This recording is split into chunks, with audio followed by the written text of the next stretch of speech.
আসসালামু আলাইকুম। তুবা লাইফস্টাইল চ্যানেলের পক্ষ থেকে নতুন আরও একটা ভিডিওতে আপনাকে স্বাগতম। আশা করি সবাই ভালো আছেন। বরাবরের মতো আজকে আরও একটা নতুন ভিডিও নিয়ে আসলাম। স্কিপ না করে পুরো ভিডিওটা দেখবেন, আশা করি ভালো লাগবে। এই এই ডিজাইনটা আপনাদের হয়তো বা অনেকের পরিচিত, এর আগেও আমি অনেকবার করেছি এবং যারা এই ডিজাইনের ড্রয়িং ভিডিওটা দেখতে চেয়েছেন তারা আমার চ্যানেলে দেওয়া আছে, তারা কিন্তু দেখে নিতে পারেন। আর আমি এর আগে উল্টো দিক দিয়ে কিভাবে লাখনু সেলাইটা করা হয় সেটি দেখিয়ে দিয়েছিলাম। আজকে সোজা দিক কিভাবে লাখনু স্টিচ দিয়ে সেলাইটা করবেন সেটি দেখিয়ে দিব। একটা আপু কমেন্ট করেছিলেন, ভাবলাম যে আমি যেহেতু সেলাইটা করছি একটু ভিডিও করে দিই, তাহলে হয়তো বা অনেকের উপকারে আসবে। আর আমি সাদা কাপড়ের ভিতরে টিয়া কালার সুতা দিয়ে কাজটা করব। আর এখানে আমি সুতির লাচ্ছি সুতাটা নিয়েছি। অনেক কাপড়ই কমেন্ট থাকে যে কি সুতা দিয়ে কাজ করি, যার জন্য একটু দেখিয়ে দিলাম। আমি সব সময় সুতির লাচ্ছি সুতা দিয়েই কাজ করি। আর এখানে আমি 2 গুণ সুতা নিয়েছি। আপনারা চাইলে 3 গুণও নিতে পারেন, কিন্তু আমার কাছে মনে হয় যে 2 গুণ দিয়েই একদম পারফেক্ট হয়। আর যারা এই ভিডিওটা পেজ থেকে দেখছেন তারা পেজটিকে ফলো দিয়ে পাশে থাকবেন। আর আমি একটা ফুলের ভিতরে কাজটা করে আপনাদেরকে দেখিয়ে দেব। যদি আপনারা একটা সেলাই দেখেন তাহলে আশা করি বাকিটাও অনায়াসে করে নিতে পারবেন। তো দেখুন কিভাবে আমি সেলাইটা করছি। আর এই যে আমার ড্রয়িং ভিডিও কিন্তু আমার চ্যানেলে দেওয়া আছে, চাইলে কিন্তু আপনারা দেখে নিতে পারেন। উপরের দিকেই কিন্তু আমি সেলাইটা করে নিচ্ছি।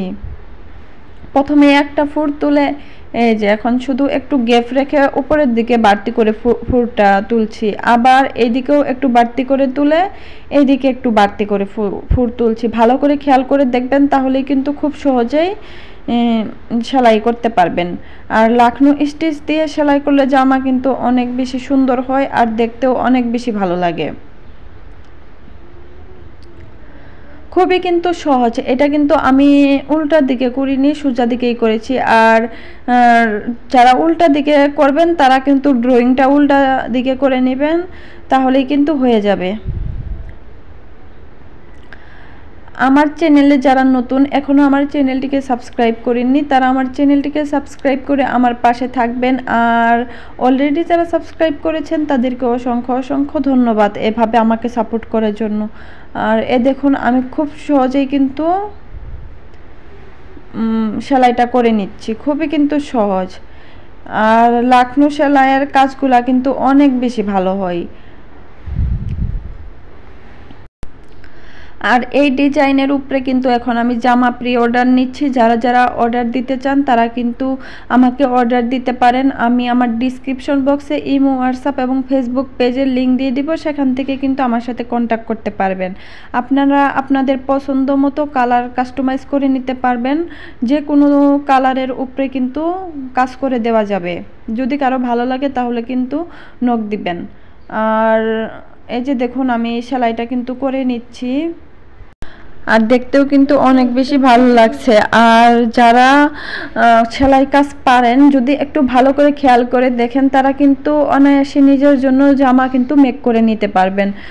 আর এই সেলাই দিয়ে জামা বানালে আমার কাছে অনেক বেশি ভালো লাগে। আর আপনাদের কাছে কেমন লাগে কমেন্টে জানাবেন। আর এই ডিজাইনটা কেমন হয়েছে, কালার কম্বিনেশন, সেটাও কিন্তু জানাতে ভুলবেন না। আর যদি ভিডিওটা ভালো লাগে অবশ্যই একটা লাইক দিয়ে দিবেন। তো আমি এই যে আরেকটাও আপনাদেরকে করে দেখাচ্ছি।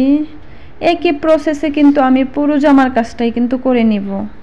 শুধু একটা সেলাই যদি আপনি জানেন তাহলেই কিন্তু এরকম অনেক সুন্দর একটা ড্রেস তৈরি করে নিতে পারবেন। আর সেলাই যত সুন্দর হবে ড্রেস দেখতে কিন্তু ততই ভালো হবে।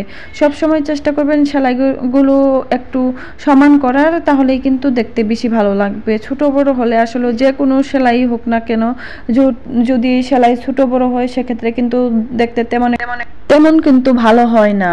আর আমি এই সাদা কালারের উপরে কিন্তু লাল সুতা দিয়েও কাজ করতে দিয়েছি। আর এটা হবে টিয়া কালার। যদিও ক্যামেরার ভিতরে মানে কালারটা ঠিকঠাক মতো বোঝা যাচ্ছে না সুতার কালারটা, কিন্তু বাস্তবে এই কালারটা অনেক সুন্দর। আর আশা করি যখন পুরো কাজটা কমপ্লিট হবে তখন আপনাদের সাথে যখন শেয়ার করব তখন বুঝতে পারবেন যে আসলে কেমন হয়েছে। তো এখন আমি একটা পাতার ডিজাইন আপনাদেরকে নিয়ে দেখাচ্ছি। এটা আমি কিন্তু বেক স্টিচ দিয়েই নিচ্ছি। বেক স্টিচ তো খুবই সহজ, শুধু একটু বাড়তি করে ফুট তুলে আবার পেছন থেকে আবার উপরের দিকে উঠে গেলেই কিন্তু হয়ে যায়, খুবই সুন্দর। আর আপনারা যদি চান এই ডিজাইনটাও কিন্তু পুরো জামাই কিন্তু বেক স্টিচ দিয়েও নিতে পারেন, সেক্ষেত্রেও কিন্তু অনেক সুন্দর লাগবে। আর আমি এই যে পাতাটা নিয়ে নিচ্ছি লাকনো স্টিচ দিয়ে, খুবই সহজ। আর কি আপনি যদি ভালো করে একটু দেখেন তাহলেই কিন্তু অনায়াসে সেলাইটা করে নিতে পারবেন। আর জামার উল্টা দিকে ড্রয়িং করে কিভাবে লাকনো স্টিচ সেলাই তৈরি করা হয় সেই ভিডিও কিন্তু আমার চ্যানেলে দেওয়া আছে, যদি চান সেটাও কিন্তু আপনারা দেখে নিতে পারেন। আর কাজের ফিনিশিং যত সুন্দর হবে জামা কিন্তু দেখতে ততই ভালো লাগবে সবসময়। আর হাতের কাজ করার ক্ষেত্রে সবসময় সুতা টানার ব্যালেন্সটাও কিন্তু ঠিক রাখতে হবে, কারণ যদি বেশি জুড়ে টানেন সেক্ষেত্রে সুতাটা আসলে ঠিকঠাক মতো মানে বসবে না। অনেক সময় বেশি জুড়ে টানলে কাপড়টা কুঁচকে যাবে, সেক্ষেত্রে দেখতে ভালো লাগবে না। তার জন্যই সবসময় সুতা টানার ব্যালেন্সটা অবশ্যই ঠিক রাখতে হবে। তো এই যে আপনাদের সাথে কথা বলতে বলতে আমি সেলাইটাও কমপ্লিট করে নিয়ে নিলাম, অল্প একটু বাকি আছে সেটাও আমি করে নিচ্ছি। আর আজকে এই পর্যন্তই, সবাই ভালো থাকবেন, সুস্থ থাকবেন। আল্লাহ হাফেজ।